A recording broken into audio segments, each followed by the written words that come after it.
Yes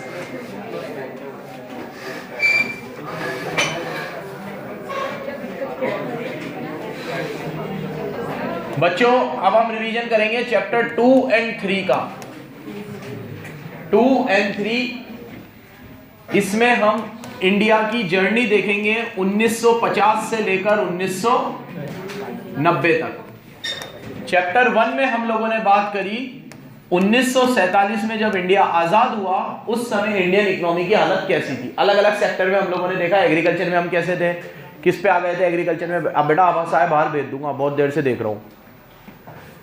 agriculture में हम लोगों ने देखा कि हम स्टेगनेशन पे आ चुके थे, ठीक है। क्यों आ चुके थे, ठीक है, उसके 4 कारण बताए आप लोगों को। इंडस्ट्री में देखा, हैंडीक्राफ्ट इंडस्ट्री डिस्ट्रॉय करी, वो सब बातें। उसके बाद हम लोगों ने देखा कि जो हमारी मॉडर्न इंडस्ट्री थी वो भी खराब हो गई थी। तीसरे नंबर पे हम लोगों ने देखा हमारा फॉरेन ट्रेड सिर्फ किसके साथ होता था, ब्रिटेन के साथ। चौथे नंबर पे देखा हमारा डेमोग्राफिक ट्रांजिशन, हमारी बर्थ रेट हाई थी, डेथ रेट हाई थी। इंफ्रास्ट्रक्चर, रेलवे अच्छा था। अच्छा क्या था, मतलब रेलवे इन्होंने इंट्रोड्यूस किया, कारण उसके पीछे कुछ भी हो लेकिन उसका क्रेडिट इनको मिलेगा। ये 5-6 चीजें देखने के बाद फिर लास्ट में मैंने आपको बताया इनके पॉजिटिव्स और इनके नेगेटिव, और हमने चैप्टर 1 का रिवीजन कंप्लीट किया। अब 2 और 3 बहुत बड़े हैं, ठीक है। शायद तुम्हारे पूरे सिलेबस के सबसे बड़े चैप्टर यही है, तो इसको अच्छे से समझना, क्योंकि 2 और 3 मिक्स होकर है। मैंने इसको अलग अलग कर रखा है। इसमें मैं इंडिया की जर्नी बताऊंगा 1950 से लेकर 1990 तक कि हमारी हालत कैसी थी। सबसे पहले एक बेसिक कोई भी इकोनॉमी होती है, जैसे हम आज़ाद हुए 1947 में, तो हमारे पास ऑप्शंस थे कि हम अपनी इकोनॉमी को कैपिटलिस्ट रखें, सोशलिस्ट रखें कि मिक्स्ड रखें। तो 3 तरह की इकोनॉमी होती है आज भी पूरे वर्ल्ड में, या तो वो कैपिटलिस्ट इकोनॉमी होगी, या सोशलिस्ट होगी, या मिक्स्ड होगी। अब ये इकोनॉमीज कैसी होती है इसकी थोड़ी पहले बात कर लेते हैं। पहली होती है, बिल्कुल सिंपल है, तुमने सुनी रखी है पहले भी, जल्दी जल्दी पढ़ेंगे इसको। कैपिटलिस्ट इकोनॉमी पहली कौन सी होती है, यहाँ देखो। कैपिटलिस्ट इकोनॉमी वो होती है जिसमें सारे रिसोर्सेस प्राइवेट सेक्टर के हाथ में होते हैं। किसके हाथ में होते हैं, and they work only for profit motive. वो किसके लिए काम करते हैं, वो सारे रिसोर्स अपने हाथ में रखते हैं और वो सिर्फ और सिर्फ किसके लिए काम करते हैं, प्रॉफिट के लिए। उस इकोनॉमी को क्या बोलते हैं, capitalist economy. There is no intervention of government, or we can say there is no government in this type of economy. इस तरह की इकोनॉमी में गवर्नमेंट होती ही नहीं है। Fully capitalist economy। पढ़ो। A capitalist economy defined as an economic system in which all means of production are privately owned। सारे कौन ओन करेगा, private sector, and guided by self interest and profit। और वो किसके लिए काम करेंगे, किसके लिए काम करेंगे, किसके लिए काम करेंगे, मतलब उन्हें देश से कोई मतलब नहीं है। अगर ये सिगरेट है और ये ज्यादा डिमांड में है तो मैं सिगरेट बनाऊंगा। अब इससे लोगों का क्या होगा, इससे मैं कंसर्न, सोशल वेलफेयर के बारे में मुझे सोचना, ये कैपिटलिस्ट सोच होती है, ठीक है। फूड ग्रेन का अभी कंजम्पशन ज्यादा हो रहा है, प्रोडक्शन कम हो रहा है।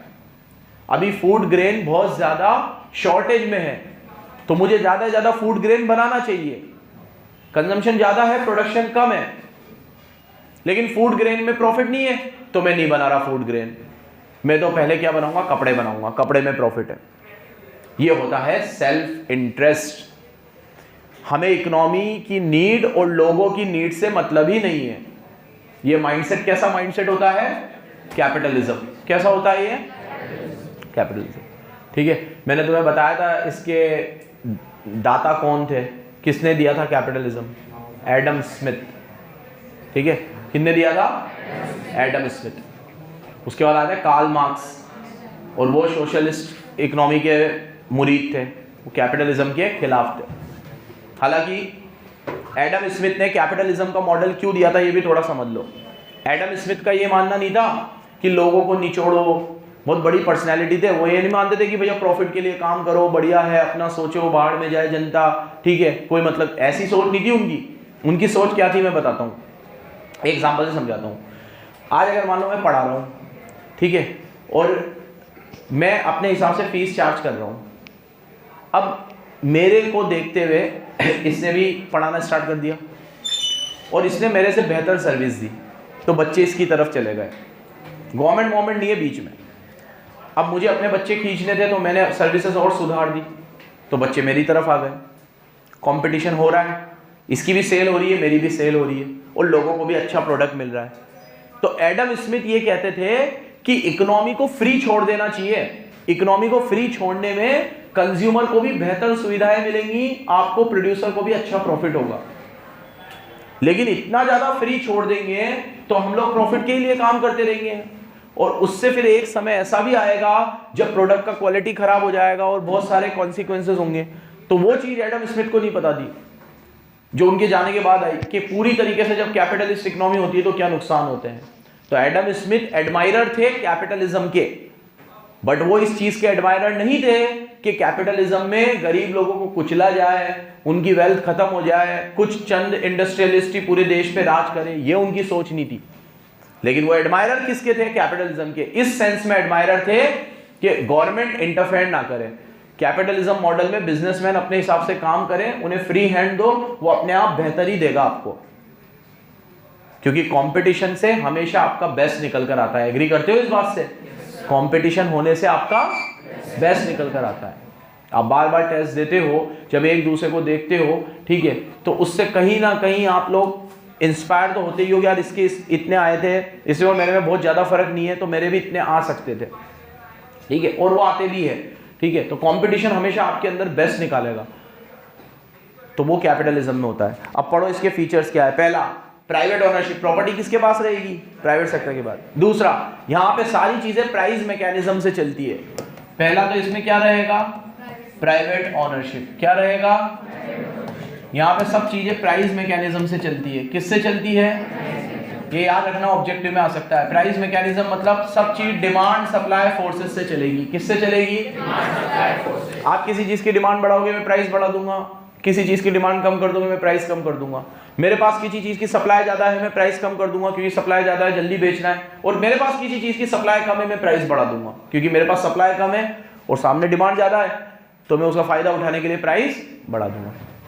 तो ये इसको प्राइस मैकेनिज्म बोलते हैं। क्या बोलते हैं? तीसरा तो तुम्हें याद ही है, सिर्फ किसके लिए काम करते हो? बोलो, प्रॉफिट मोटिव के लिए। चौथा सिंपल है, consumer is the king in this market. यहां पे कंज्यूमर रूल करता है। एक लेवल के बाद एक्सप्लॉइटेशन भी कंज्यूमर का ही होता है, लेकिन एक लेवल तक रूल भी कौन करता है? कंज्यूमर। जैसे आपको मेरा प्रोडक्ट अच्छा लग रहा है तो मैं ज्यादा बनाऊंगा, फिर आपको एकदम से इसका प्रोडक्ट अच्छा लगने लग गया, आप इधर चले जाओगे, मैं कुछ नहीं करूंगा, सरकार भी नहीं है, कोई इंटरफेयर नहीं। अब मुझे अपने क्लाइंट बेस को खींचना है तो मैं तुम्हें सर्विस देने के लिए अपने प्रोडक्ट को और अच्छा करूंगा, फिर तुम मेरे पास आओगे। तो चल किसकी रही है? कंज्यूमर की। इस मार्केट का किंग। हालांकि इन सब से मैं क्या कमा रहा हूं? पैसा, प्रॉफिट मैं कमा रहा हूं, लेकिन तुम्हें भी अच्छी में अच्छी सर्विस मिल रही है। तो कंज्यूमर इस मार्केट का किंग होता है। Consumer sovereignty. क्या पढ़ा रहा हूं मैं? कैपिटलिस्ट इकोनॉमी के फीचर। अगर ये सारी चीजें तुम्हें दिख रही है तो समझ जाओ वो देश कैपिटलिस्ट है, वो इकोनॉमी क्या है? कैपिटलिस्ट। मैं आपसे पूछूं कैपिटलिस्ट इकोनॉमी में सारी प्रॉब्लम कैसे सॉल्व होती है, तो क्या बोलोगे? डिमांड सप्लाई फोर्सेस से। और इसको बोलते क्या है? ऑब्जेक्टिव आता है इसका, बहुत बार आ चुका है। क्या बोलते हैं इसको? याद रखोगे? Price mechanism. कंपटीशन होगा और अनइक्वल डिस्ट्रीब्यूशन होता है वेल्थ का। क्या होता है? अमीर और अमीर होता जाता है, गरीब और। इसीलिए जवाहरलाल नेहरू को कैपिटलिस्ट मॉडल पसंद नहीं था, और जब तक अपने 15-17 साल के कार्यकाल में जवाहरलाल नेहरू प्राइम मिनिस्टर रहे, उन्होंने कैपिटलिज्म का विरोध किया। और वो हमेशा ये मानते थे कि मेजर चीज़ें सरकार को बनानी चाहिए। उनके समय में बहुत सारे सरकार के संस्थान खुले, बहुत सारी ऑर्गेनाइजेशंस हुई, ठीक है, बहुत सारे सेंटर, इसरो जैसे सेंटर उनके टाइम पे खुले, IIT खुली, एम्स खुला। तो वो एक तरीके से कैपिटलिस्ट मॉडल के अगेंस्ट थे। फिर मानते थे प्राइवेट सेक्टर अगर आएगा तो उसे प्रॉफिट के लिए काम करेगा और 10, 15, 20 इंडस्ट्रियलिस्ट ही पूरे देश को चलाएंगी। लेकिन उनके जाने के बाद जब चीज़ें चेंज हुई तो बहुत सारी चीज़ों में हम लोगों ने कहा कि भैया कैपिटलिस्ट मॉडल भी सही है, इंडस्ट्रियलिस्ट को भी आगे आना चाहिए, हर काम सरकार नहीं कर सकती। तो बहुत सारी चीज़ें फिर हमने बेचना शुरू करी। इस पूरे चैप्टर में मैं तुम्हें बताऊंगा कि हमने क्या क्या बनाया, और अगले वाले में बताऊंगा क्या क्या बेचा। क्योंकि 91 में हमारे देश में क्या है? रिफॉर्म्स। LPG, और हमने सब बेचा तब होगा ना जब बनाया होगा। तो इन सालों में हमने बनाया है और इन साल में हमने, और वो आज तक बेच ही। क्या आप मेरी बात से एग्री करोगे अगर मैं ये कहूं कि धीरे धीरे कैपिटलिस्ट मॉडल वापस आ रहा है? इंडस्ट्रीज हर जगह पे रूल करने लगी है, ठीक है।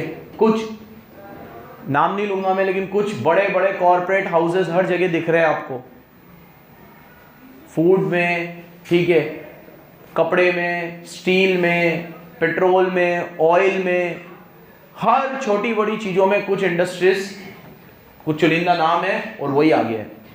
तो धीरे धीरे कैपिटलिज्म की तरफ हम लोग फिर से बढ़ रहे हैं। अब जब वो क्रोनी कैपिटलिज्म ज्यादा बढ़ जाएगा तब हमें समझ आएगा कि ये चीजें सही नहीं है। एक बैलेंस सिनारियो है तो ठीक है, ठीक है, लेकिन अगर ये चीजें बहुत ज्यादा बढ़ गई तो फिर वो सही नहीं है। चलो, तो ये कैपिटलिस्ट मॉडल है। अब मैंने इधर लिखा है, our first prime minister Jawaharlal Nehru did not accept the capitalist system for our country. देखो, जब फर्स्ट प्राइम मिनिस्टर थे तो उनके हाथ में था ना कि उन्हें इकोनॉमी कैसे रखनी है, लेकिन उनको कैपिटलिस्ट मॉडल इतना समझ नहीं आया तो उन्होंने इस मॉडल को नकार दिया। और एक बात बताओ, वर्ल्ड में अगर 200 इकोनॉमीज है तो 10% इकोनॉमी भी ऐसी नहीं है जो कैपिटलिस्ट है पूरी तरीके से। आज कोई भी पूरी तरीके से कैपिटलिस्ट नहीं है, ठीक है। कुछ आधे हैं, कुछ 70% है, कुछ 80% है, लेकिन पूरी तरीके से कोई भी इकोनॉमी क्या नहीं है, कैपिटलिस्ट नहीं है। ये पहले था। अब दूसरा मॉडल आता है सोशलिस्ट मॉडल। कौन सा आता है बच्चों? प्लीज इधर देखो, मेरे साथ रिपीट करना। In this economic system all means of production are manage and control by government. अभी रुक जा, क्लास के बाद दे देना। इसमें हम लोग सारे मीन्स ऑफ सिस्टम को पूरे कौन कंट्रोल करता है? सरकार। इसमें प्राइवेट सेक्टर नहीं होता, इसमें पब्लिक सेक्टर होता है बच्चों। कौन होता है? पढ़ो। Socialist economy is the economic system in which all means of production are owned and controlled by whole community and all economic decision are taken by central authority. सारे डिसीजन कौन लेगी? और वो सेंट्रल अथॉरिटी कौन है? Government. कौन है? Government. अब इसके फीचर है ना, इसके साथ ही है, मिलके याद रखो। यहाँ प्राइवेट ओनरशिप थी, यहाँ पब्लिक ओनरशिप है। कैसी है? यहाँ सब डिसीजन प्राइस मैकेनिज्म से होता है, डिमांड सप्लाई से। यहाँ प्लानिंग मैकेनिज्म से होता है। किससे होता है? जैसे किसी चीज की डिमांड बढ़ रही है तब उसको कैसे कंट्रोल करना है, ये सरकार डिसाइड करेगी। किसी चीज की सप्लाई एकदम कम हो गई है और लोग मांग रहे हैं और सप्लाई कम है, तब इसको कैसे मैनेज करना है, गवर्नमेंट डिसाइड करेगी। सो एवरी इकोनॉमिक डिसीजन और every economic problem is solved bye planning mechanism. और वो प्लानिंग मैकेनिज्म कौन करती है? सेंट्रल अथॉरिटी जो ऊपर बैठी है। कौन है वो? सरकार, गवर्नमेंट। कौन? गवर्नमेंट। यहां प्रॉफिट मोटिव से काम करते हैं, यहां सोशल वेलफेयर के लिए काम करते हैं। किसके लिए काम करते हैं? यहां सबको साथ में लेके चलते हैं। यहां कंज्यूमर किंग है, यहां गवर्नमेंट के डिसीजन सबसे ऊपर है। यहां अनइक्वल डिस्ट्रीब्यूशन है, यहां इक्वल मत लिख देना। इक्वल कभी नहीं हो सकता। पहले अपने लेक्चरों में 1000 बार बता चुका हूं मैं कि इक्वल डिस्ट्रीब्यूशन कभी भी। अभी यहाँ पे कितने से तुम बच्चे बैठे हो? 50-60 के आसपास होंगे, ठीक है। अगर मैं सिर्फ तुम 50-60 को भी इक्वल बनाना चाहूं तो बना सकता हूं। सबके एक जैसे मार्क्स आए, ठीक है, सबकी इनकम एक जैसी हो, सबका रहन सहन एक जैसा हो, एक जैसी गाड़ियों में आए, ठीक है, एक जैसे कपड़े तो पहना दिए तुम लोगों को, ठीक है। हो सकता है वेल्थ और इनकम इक्वल, इतने से बच्चों का नहीं हो सकता, इतने बड़े देश का इम्पॉसिबल है। तो यहां ये मत लिख देना इक्वल होता है, ऐसे लिखना यहां इनइक्वालिटी थोड़ी सी कंपैरेटिवली कम होती है। यहां सरकार इक्वालिटी को प्रमोट करता है और जितना हो सकता है अनइक्वल डिस्ट्रीब्यूशन को कम करने की कोशिश करती है गवर्नमेंट। यहां पे तो अनइक्वल बहुत ज्यादा होगा, यहां कंपैरेटिवली कम होगा। समझ गए बराबर? देख लो एक बार भाई, ये अपन रिवीजन कर रहे हैं, मार्किंग हो रखी है ना तुम्हारी बुक में, सब नहीं हो रखी हो, किसी ने पहले एक बार भी ना पढ़ा हो तो किससे बुक लेके मार्किंग वगैरह कर लेना बराबर। ये तुम्हारा कैपिटलिस्ट मॉडल हो गया और सोशलिस्ट मॉडल जोड़े से याद रखेंगे। यहाँ पे इकोनॉमिक सिस्टम में सारे मीन्स ऑफ प्रोडक्शन किसके हाथ में है? इस इकोनॉमिक सिस्टम में मीन्स ऑफ प्रोडक्शन किसके हाथ में है? यहाँ प्रॉब्लम कैसे सॉल्व होती है? Price mechanism. यहाँ कंज्यूमर किंग है, यहाँ absence of consumer and competition, यहाँ कंज्यूमर सोवर्जिनिटी नहीं है। यहाँ पे प्रॉफिट मोटिव से काम होता है, सोशल वेलफेयर। यहाँ अनइक्वल डिस्ट्रीब्यूशन है, यहाँ कंपैरेटिवली कम है। ठीक है, मूल सिद्धांत क्या है कि कैपिटलिस्ट मॉडल में सब चीज किसके हाथ पे छोड़ दो, वो प्रॉफिट मोटिव के लिए काम करेगा और सबका भला होगा, उसमें कंज्यूमर का भी भला होगा और वो खुद भी अच्छा प्रॉफिट कमाएगा। और सोशलिस्ट मॉडल क्या कहता है, ऐसे सब कुछ सबके हाथ में मत छोड़ो, इसमें सारे मीन्स ऑफ प्रोडक्शन कौन अपने हाथ में लेगा, गवर्नमेंट। और फिर गवर्नमेंट डिसाइड करेगा कि कौन सा सेक्टर गवर्नमेंट को चलाना है, कौन सा सेक्टर प्राइवेट सेक्टर को चलाना है और कौन सा दोनों को मिलके चलाना है। डिसाइड कौन करेगा, गवर्नमेंट। तो ये सोशलिस्ट मॉडल है। इसके एडमायरर थे कार्ल मार्क्स। कौन थे, उसके कौन थे, एडम स्मिथ। इसके ठीक है। अब कौन, कार्ल मार्क्स कहाँ के पता नहीं मुझे यार, कहाँ के थे, शायद फ्रांस के बोल रहा है ये। ठीक है, एक्चुअली क्या मेरी मीटिंग भी थी उनके साथ, लेकिन जरा सा रह गया, मैं लेट हो गया 10 मिनट और वो निकल दिए। चलो ये कैपिटलिस्ट हो गया और दूसरा वाला कौन सा हो गया, सोशलिस्ट हो गया। नेक्स्ट, अब तीसरी इकोनॉमी कौन सी होती है, मिक्स्ड इकोनॉमी। ये कहती है, नाम से ही समझ आ रहा होगा, ना तो पूरी तरीके से कैपिटलिस्ट ना पूरी तरीके से socialist. All means of production are coexist, सारे मीन्स ऑफ प्रोडक्शन साथ में रहेंगे और इनके ऊपर कंट्रोल प्राइवेट सेक्टर का भी रहेगा और गवर्नमेंट का भी रहेगा। ठीक है, तो सोवियत यूनियन में यह सिस्टम चलता था और जवाहरलाल नेहरू को यह सिस्टम सबसे समझ में आया था कि ऐसा होना चाहिए। सारे सेक्टर प्राइवेट सेक्टर को भी नहीं दे सकते, नहीं तो मनमानी करेंगे, और सारे सेक्टर अपन अपने हाथ में रखेंगे तो वो अपनी मनमानी हो गई। तो अपन कुछ सेक्टर अपने हाथ में रखेंगे, कुछ सेक्टर प्राइवेट सेक्टर को ऑन करने देंगे और कुछ में दोनों साथ में मिलकर काम करेंगे। तो ये मॉडल सबसे अच्छा लगा। तो जब इंडिया आज़ाद हुआ तो उन्होंने हमारी इकोनॉमी को कैसा रखा, मिक्स्ड इकोनॉमी रखा। कैसा रखा, ना पूरी तरीके से कैपिटलिस्ट ना पूरी तरीके से सोशलिस्ट। ठीक है मेरे प्यारे बच्चों, पढ़िएगा जरा। A mixed economy is a combination of capitalism and socialism where both private sector and public sector coexist. Although Jawaharlal Nehru was admirer of socialism, he was not in the favor of adopting Soviet Union type of socialism because in the socialist economy, all the means of production were owned by government. There was no scope for private sector. ठीक है, and this type of socialist system did not fit in a democratic country like India. शायद मैं ये बोल गया, इसमें कुछ और लिखा हुआ है, मैं कुछ गलत बोल गया अभी। सोवियत यूनियन वाले सोशलिज्म को नेहरू जी पसंद नहीं करते थे। सोवियत यूनियन में क्या सोशलिज्म था, फुल वाला, कि सब कुछ सरकार अपने हाथ में रखेगी। और जवाहरलाल नेहरू डेमोक्रेटिक सिस्टम में विश्वास रखते थे। ठीक है, डेमोक्रेटिक सिस्टम में उनका यह मानना था कि इंडिया में डेमोक्रेसी है, हर चीज चुनाव से होती है, वोट से आती है, नेता भी खुद चुन के आते हैं, तो वो सारा चीजें अपने हाथ में रख लेंगे, तो ये सोशलिज्म गलत है। तो वो सोवियत यूनियन में, ठीक है, यूएसएसआर जब अलग नहीं हुआ था तो उसे सोवियत यूनियन बोलते थे। ठीक है, फिर यूएसएसआर अलग हो गया है, तुम्हारे जितनी भी है फ्रांस जर्मनी रशिया वगैरह, ये सब लोग अलग हो गए। ठीक है, तो जब ये अलग नहीं हुए थे तो इसमें बहुत सारी कंट्रीज जो थी वो यूएसएसआर नाम से जानती थी और वो सोवियत यूनियन थी। तो उस समय जो सोवियत यूनियन का ढांचा था वो प्योर सोशलिस्ट वाला था कि सब चीज सरकार अपने हाथ में रखेगी। तो तुम्हें सुई से लेकर हेलीकॉप्टर तक कुछ भी बनाना है तो सरकार से पूछना पड़ेगा। तो इस तरह के सोशलिज्म में पंडित नेहरू विश्वास नहीं रखते थे। उन्होंने कहा डेमोक्रेसी है इंडिया में तो ऐसा तो नहीं चलेगा, कुछ सेक्टर अपन प्राइवेट के लिए छोड़ देते हैं, कुछ सेक्टर अपन ऐसे रखते हैं जो क्रूशियल है वो सरकार अपने हाथ में रखेगी, और ऐसे मिक्स्ड सिस्टम अपन चलाएंगे। तो इंडिया ने अडॉप्ट किया कौन सा सिस्टम, मिक्स सिस्टम। समझ गए। एक अभी मूवी आई है मैं हूं अटल करके, आपने देखी होगी शायद, पंकज त्रिपाठी की। ठीक है, जवाहरलाल नेहरू की अटल बिहारी वाजपेयी की बायोपिक है।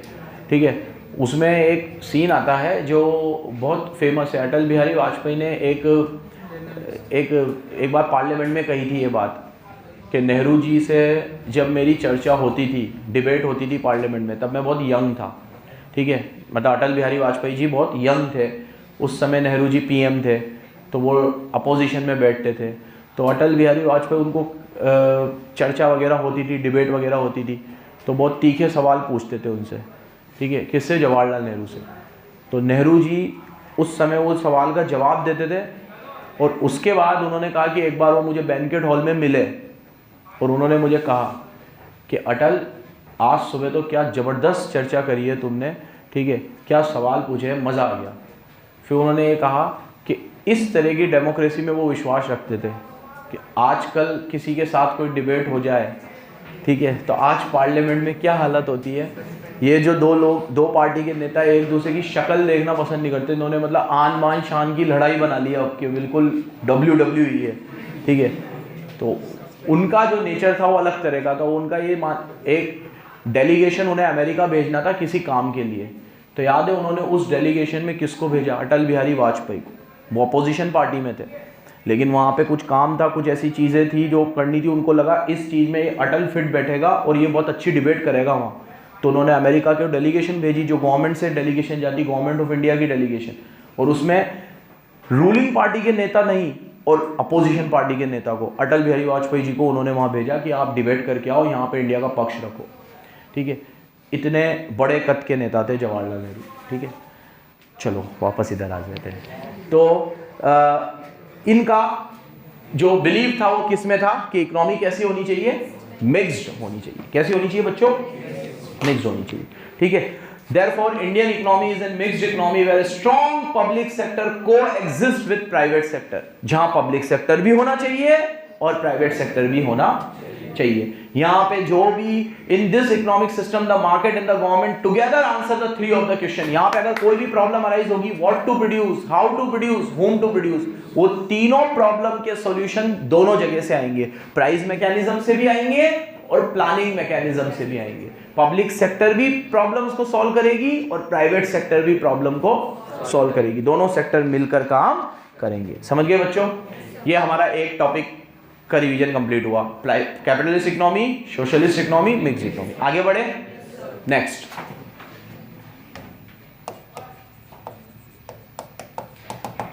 अब हम लोग बात करेंगे इकोनॉमिक प्लानिंग की। किसकी बात करेंगे? जब हम आजाद हुए बेटा तो हमने प्लानिंग कमीशन बनाया। क्या बनाया? पिछले चैप्टर में आपने ये देख लिया कि किस खस्ता हालत में अंग्रेज हमें छोड़ के गए थे, ठीक है। पहले भी किसी लेक्चर में मैंने कहा था कि 1947 का भारत किसी प्रधानमंत्री को मिलना कांटों के ताज मिलने जैसा था। आज अगर कोई पीएम बने, ठीक है, तो उसको जो भारत मिलेगा, और 1947 में कोई पीएम बने और उसको जो भारत मिलेगा, आप कल्पना करो बस कि कैसा होगा वो, ठीक है। क्योंकि हमने पहले ही देख लिया एग्रीकल्चर हमारा बैकबोन था, 85% लोग पॉवर्टी लाइन के बिलो थे, ठीक है। भूखमरी जैसी हालत थी, 80-85% लोग थे जो एग्रीकल्चर पे डिपेंड थे, और एग्रीकल्चर की हालत क्या थी। फिर 15% ही बचे इंडस्ट्री वगैरह में, और वो इंडस्ट्री की भी हालत बहुत ज़्यादा अच्छी नहीं थी। तो मतलब अगर मैं उंगलियों पे गिनना चाहूँ उस समय कि हमारे देश में कितने लखपति होंगे, ऐसे मैं उंगलियों पे गिन सकता हूँ। इतने बड़े विशाल देश में, 100 करोड़ की आबादी वाले देश में कैपिटलिस्ट लोग ढूंढने हैं, इंडस्ट्रियलिस्ट ढूंढने, तो उंगलियों पे मिल सकते हैं। आज मिल सकते हैं? नहीं, ठीक है। उस समय ऐसी हालत थी। उस तरह की हालत से निकलने के लिए जवाहरलाल नेहरू को लगा कि चीज़ें ऐसे हवा में तो चलेंगी नहीं, एक प्लानिंग कमीशन बनाते हैं। क्या बनाते हैं? जो अब हो गया नीति आयोग। क्या हो गया? नीति आयोग। लेकिन पहले क्या था? वो प्लानिंग कमीशन। उस प्लानिंग कमीशन का काम होगा, हर 5 साल में सरकार चेंज होगी, तो 5 साल में सरकार किस सेक्टर में कहां पे किस तरीके से काम करेगी, 5 ईयर प्लान बनाना। क्या बनाना? और उन 5 ईयर प्लान के अंदर जो कुछ इंपॉर्टेंट मुद्दे होंगे, उन इश्यूज को हम सबसे पहले एड्रेस करेंगे। जैसे एग्रीकल्चर है तो एग्रीकल्चर, इंडस्ट्री है तो इंडस्ट्री, तो हर 5 ईयर प्लान का एक इंपॉर्टेंट मुद्दा होता था और उनके ऊपर हम काम करते थे। बाकी काम तो होते रहते थे, लेकिन वो जो 5 ईयर प्लान का थीम होता था, वो थीम के ऊपर ज्यादा काम होता था, ठीक है। तो ऐसे प्लानिंग कमीशन बनाया, ठीक है। तो ये अगला कंसेप्ट है हमारा कि what is economic planning and what is planning commission. तो इसमें लिखा हुआ है, economic planning is essentially a way of organising, utilising resources so that maximum advantage can be obtained। मतलब हमारे जितने भी रिसोर्स है, कोई बहुत ज्यादा तो थे नहीं, जितने भी थे उनको ऐसे ढंग से यूज करना कि कि हम उनसे अपनी डिजायर्ड नीड भी पूरी कर सके और मैक्सिमम बेनिफिट ऑब्टेन कर सके। जैसे उस समय मिनरल्स थे हमारे पास, ठीक है, फॉरेस्ट थे, ठीक है, फूड ग्रेन था, ठीक है, स्टील इंडस्ट्रीज थी, जो भी कुछ हमारे पास था, हमारा काम क्या था प्लानिंग कमीशन का कि इनसे, और वर्कफोर्स थी, लेबर थी हमारे पास, वो काम करना चाहती थी, ठीक है, और अच्छी लेबर थी, ठीक है, तो हमने ये सारी चीज़ों को इकट्ठा करके हमारे डिजायर नीड को पूरा करना और इनसे मैक्सिमम बेनिफिट ऑब्टेन करवाना, ये हमारा काम था। हमारा मतलब किसका? प्लानिंग कमीशन का। इसको बोलते इकोनॉमिक प्लानिंग। तो रिपीट करना मेरे साथ, economic planning is a process of organizing and utilizing resources in a way so that it gives maximum advantage to economy. ठीक है, तो ये ऐसे तरीके से यूज करना कि हमें क्या दे सके, किसको यूज करना, हमारे रिसोर्सेज। जब मैं रिसोर्सेज बोल रहा हूं तो मैंने अभी बोला सारे रिसोर्सेज, ठीक है, कोई से भी रिसोर्स हो हमारे पास, कैपिटल गुड्स हो, कंज्यूमर गुड्स हो, मिनरल्स हो, ऑयल रिसोर्स हो, हमारी ह्यूमन फोर्स हो, ये भी रिसोर्स है। यही सबसे बड़ी रिसोर्स थी उस समय हमारे पास, हमारी लेबर फोर्स। आज भी हमारी सबसे बड़ा रिसोर्स क्या है? Labour force. अगर हमें डेवलप्ड इकोनॉमी तक कोई पहुंचाएगी तो देखना हमारी लेबर है वो, ठीक है। हमारे पास कोई बहुत ज़्यादा टेक्नोलॉजी, बहुत ज़्यादा मशीनें वगैरह नहीं है। चाइना को जिस तरीके से डेवलप्ड इकोनॉमी बनाया तो किसने बनाया? उनकी लेबर ने। आज भी चाइना सबसे ज़्यादा ट्रस्ट किस पे करती है? अपनी लेबर पे, कि आप बताओ हमें कौन सी टेक्नोलॉजी है, हम बना के दे देंगे, ठीक है। ऐसे इंडिया के भी साथ है, हमारी 65 to 70% पॉपुलेशन यूथ है, तो हमारा सबसे बड़ा पावर जो है हमारे पास, जो ताकत है हमारी, वो आज भी क्या है? Human resource. कौन से रिसोर्स? ये सारे रिसोर्स को हम ऑर्गेनाइज करते हैं, अलोकेट करते हैं इन सच अ वे कि हमें इससे मैक्सिमम बेनिफिट मिल सके। इसको बोलते हैं इकोनॉमिक प्लानिंग। क्या बोलते हैं इसको? प्लानिंग। अब इसमें ये जो चीजें तुम लोग देख लेना, क्यों करते हैं इकोनॉमिक प्लानिंग? पॉवर्टी खत्म करनी है, सोशल इंटरेस्ट अचीव करना है, ये आने लायक नहीं है थोड़ा। अब यहाँ पे प्लानिंग कमीशन जिन्होंने दिया है उनकी बात कर लेते हैं। प्रोफेसर पीसी महालनोबिस, क्या नाम है? He is called the architect of planning commission. Planning commission का ढांचा किसने तैयार किया था? पीसी महालनोबिस। ये पूरा एक स्ट्रक्चर लेकर गए थे जवाहरलाल नेहरू के पास कि अपन लोग ऐसे प्लानिंग कमीशन बनाते हैं, और प्लानिंग कमीशन में हम 5 ईयर प्लान बनाएंगे, और 5 ईयर प्लान के अंदर हम 5-5 साल के अंदर अलग अलग इश्यूज को एड्रेस करेंगे और उन इश्यूज के ऊपर काम करेंगे, फिर जाके डेवलप। क्योंकि ये लोग तो पूरा गंद फैला के गए थे अंग्रेज, तो इन्होंने तो हर सेक्टर को ही तबाह किया था।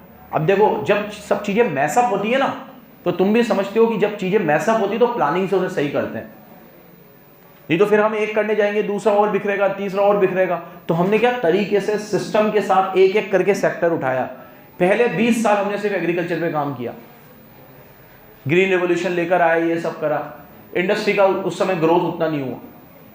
फिर 20 साल 25 साल के बाद हम लोगों ने इंस्टीट्यूट डेवलप किए सारे, ये IIT, एम्स, इसरो, ये सब उस समय के इंस्टीट्यूट है, ठीक है।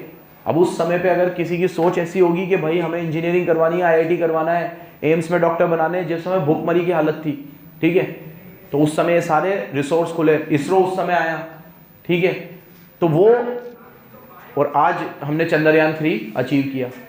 तो उस समय जो नींव डली थी उसके बेनिफिट्स हमें आज तक देखने को मिल रहे हैं। तो ये सब प्लानिंग के साथ हुआ है, और ये प्लानिंग कमीशन किसने दिया था? पीसी महालनोबिस। इनका नाम याद रखना, ऑब्जेक्टिव में आ सकता है। देखो, many distinguished thinkers and economists contribute in the formulation of 5-year plan and a very prominent leader among them is PC Mahalanobis. इनकी थोड़ी आत्मकथा दे रखी है मैंने, याद रखना। कलकत्ता में जन्म हुआ था इनका, इन्होंने कैम्ब्रिज यूनिवर्सिटी इंग्लैंड से अपनी पढ़ाई करी थी। ये अपना जनरल चलाते थे, इंडियन स्टैटिस्टिकल इंस्टीट्यूट, इसमें ये सारे आंकड़े देते थे। संख्या नाम से था ये, किस नाम से था? संख्या अखबार था इनका, जिसमें ये आंकड़े देते थे सारे, पॉवर्टी लाइन के नीचे कितने हैं, अनएम्प्लॉयमेंट कितना है देश में, इंडस्ट्रीज कितनी है, ठीक है। तो थोड़े मतलब फिगर्स सारा कैलकुलेट करके लाते थे और फिर वो सब चीजें अपनी जर्नल में छापते थे, ठीक है। उसके बाद इनकी ये संख्या वगैरह पढ़कर कभी नजर गई होगी उस समय पीएम की या फाइनेंस मिनिस्टर जिनकी भी उनके ऊपर, तो इनको बुलाया और पूछा कि आप अपने कोई वैल्यूएबल सजेशंस देना चाहोगे। तो इन्होंने उस समय हमें ये 5 ईयर प्लान का सिस्टम बताया था और इनकी वजह से वो 5 ईयर प्लान का सिस्टम फिर आगे तक चला। ठीक है, तो second 5 year plan was based on the ideas of Mahalanobis. He make a landmark contribution to the developing planning in India. That is why Mahalanobis is called architect of Indian planning. Indian planning के architect किसको कहा जाता है? Professor Mahalanobis, PC Mahalanobis. इनको उस समय शायद पद्मश्री या पद्म विभूषण भी मिला था अपनी सर्विसेज के लिए। ठीक है, इन्होंने बहुत अच्छा कंट्रीब्यूट किया। चलो कल देखेंगे बाकी का रिवीजन। धन्यवाद।